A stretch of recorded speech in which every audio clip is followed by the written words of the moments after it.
episode 379. Welcome back, my friends. Yesterday I talked about my resolution to be more on time this year. I'm not your typical punctual German. I try to be the most efficient German, but that always results in too much squeezing out of too little time. And as a consequence, I often arrive late to meetings and appointments. Not hugely late, but on average around 5 minutes late.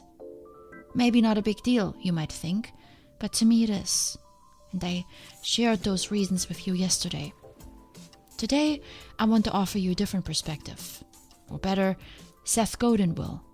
He wrote a blog post about those people that are waiting on people like me. People that arrive late. You might be one of them, always waiting around on your friends and co-workers, upset that they just abuse your timeliness like this. But you're never able to be mad. And you're never able to say anything to them either. Especially when you feel they have valid reasons. And that is why I love Seth Godin's advice for you. It made me, the late arriver, think very hard about my lack of punctuality. It helped me realize how irresponsible it really is. And I encourage you to try his idea out.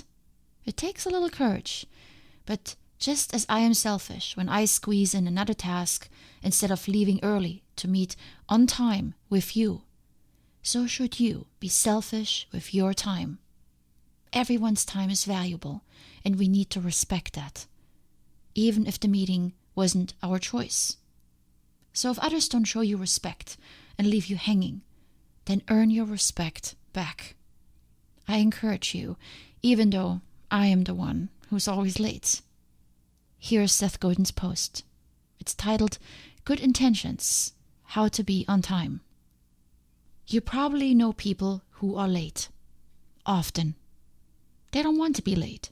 In fact, their good intentions are probably the reason that they are late. They may try one technique or another and even apologize for being late, yet it happens again.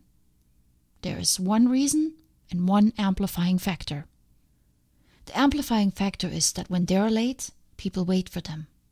You might notice that things that leave on time, commuter trains, airplanes, live TV shows, etc., almost never have a crowd of people showing up 5 or 10 minutes late, cursing out the system.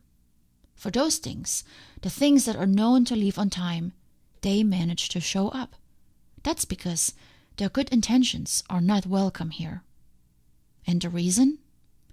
The reason is that in every interaction, they want to connect a bit more, respect the other person's ideas, and contribute in that moment.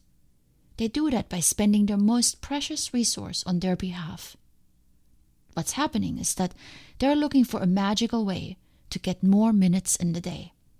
Of course, the person they're meeting with doesn't need 5 more minutes of their time. They need 5 more hours of their time. But it feels like giving them 5 minutes one doesn't have is a way of showing them that they care. The alternative is as simple as it is difficult. Say no. Say it without rushing and without stress. I'm sorry, our time is up. An overloaded truck isn't a more efficient way to move gravel or anything else. And when you overload your day by treating time as squishy based on how much you care, you've just become inefficient and thus disrespectful. Lots of other things in your life aren't squishy. Gravity, for example, or the solidity of drywall. They are what they are. So is time, if you let it. The hard part about being on time is standing up and moving on. But the cost of being squishy is that you're not only disrespecting the next person, you're stressed all the time. Stand up and walk out. People will learn, and they'll end up respecting you for it, because it's not personal. Just as it's not personal when the train leaves on time. The alternative, which is squishiness, is personal. Because if you like someone, you're willing to be even more late than usual. Time's up. So my friends, this can be a strategy for those of you who are the victim of those that arrive late. You can say, our time is up, I waited, I need to go. It can also be a strategy for people that don't know how to manage their time, that constantly stay longer because they don't want to hurt other people's feelings. They go over in meetings. They stay longer for appointments. It's okay to stand up and say, my time is up. With that, my friends, I want to leave you to consider how you use your time in your life. Much love.